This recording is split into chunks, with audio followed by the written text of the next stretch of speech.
The 21 Unbreakable Rules of Money. We'll dive right into rule number 1, which is 70-20-10. Live on 70% of your income, invest 20%, and give 10% through tithing or to charity. I think it depends on obviously whatever phase of your life you're in, but especially speaking to newer agents who are younger, physically younger, I would probably try to live off of like 30% and invest literally 70%. Sure, if you want to donate and share, all that's all good. I think that as much as you can possibly invest up front because of just like the compounding interest effect, appreciation over time, like especially buying real estate, I think that's huge. But again, I think having a set amount of money that you hold for investments was probably the most important part about that equation, in my opinion. Yeah, no, absolutely. I'm definitely a big proponent of giving and tithing, especially. I think that that's important. And it's like we talked about in the last episode, even of the things you do when you have less becomes the things that you do when you have more. Sure. Like the way you do one thing is the way you do everything. So that part I definitely agree with, but I would definitely lean closer to your numbers as far as trying to live on a lot less than 70% and know that that's going to make it much easier and better for you in the future. If you can't buy something with cash, don't buy it with credit other than a car or a home. It's so funny because on our previous topics where we talk a lot about money management, I've said this and I'll say it again.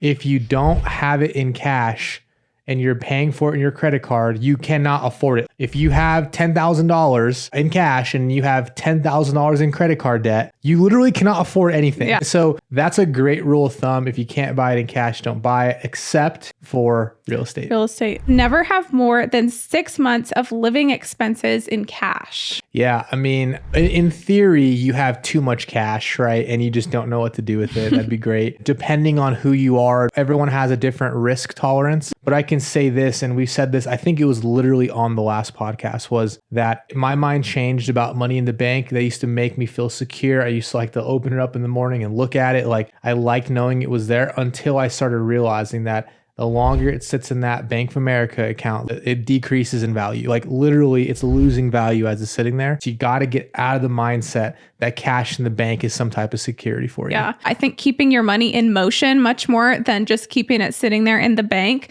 And I'm also a big fan of high yield savings accounts, even though right now they're not quite as beneficial. It's definitely better than sitting in a traditional bank. So that's a great place to tuck away like a 6-month little nest egg or 12 months, a little extra to have in there as well. This one's a good one. Don't waste money. Yeah. It's funny because you mentioned this the other day to me. You're like, it's so funny how you're quick to spend on certain things and then other things you're like literally a penny pincher. You'll always pay for things that you find value in. But I think the point being there is that don't waste money. Literally, a lot of times we will just waste it for the sake of wasting it. Like we know that there's a cheaper option, but we'll take the easier route or the more convenient route. And that's fine and all, but it's just, you got to look at when you put dollars out there, it's like, what is the value you're getting back? And sometimes we're literally putting dollars out and getting zero value back for it. My biggest suggestion on that one would be to set a specific day, like each month or at least once a quarter, that you go back and review your transactions. I personally would do it much more often than that. I like to do that monthly,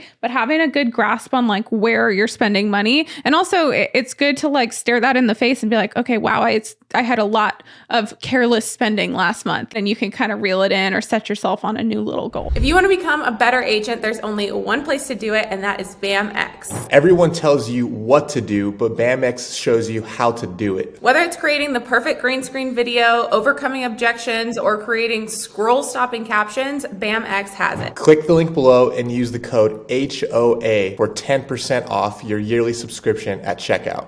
Not spend money based on emotion. Yeah, don't spend money based on emotion. I think that's hard when you're making, especially large purchases, business transactions, things of that nature. Buying vehicles, like you might have an emotional attachment that you want this thing and you're like thinking about this feeling you're going to have once you have it, but then you have to be realistic on can you actually afford it or not. And so I think what that's saying is, again, I think one of the common themes I hear is delayed short-term gratification. Yep. And emotionally, we can almost talk ourselves into anything. And so So I agree with that. I mean, it's hard to actually remove it out of the equation, but one thing that's always helped me is when I'm really excited about something, I just give it a night of sleep. Yeah. And then if I still feel that same fire I felt the night before, I'll probably end up pulling the trigger. But 8 times out of 10, I don't the next day. Oh, yeah, absolutely. I think giving yourself that time window is important. And then also this goes for all types of emotions, because I know some people also, whether you're sad or frustrated, heartbroken, whatever, you may have a vice that's shopping or drinking or whatever. Those are things that you're spending money based off of an emotion that came up. I'll give you an example too, and then we'll move on to the next one real quick. Luxury sales are high-end goods, like high-ticket items. Like this could be everything from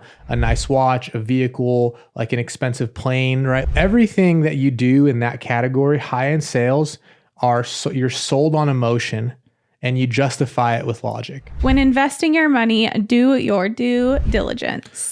I can tell you from firsthand experience on this, I've made really good investments in my short career thus far. I've made some ones that are a little questionable. And it all came back down to like, there's always more than meets the eye, and not everyone is doing as good as they say they are. When you're investing, just take that extra time to dot your I's and cross your T's, ask questions. And, honestly, my other experience with this outside of like the stock market has been probably your best investment is in the things that you're doing. I've put some money with other people and I've made money, lost money in it. But at the end of the day, I look back and I go, you know what? I should have just took that and invested what I'm doing. 100%. My own experience, but yeah. I think that saying that goes, if it sounds too good to be true, it probably is. Absolutely. It's definitely a very true one.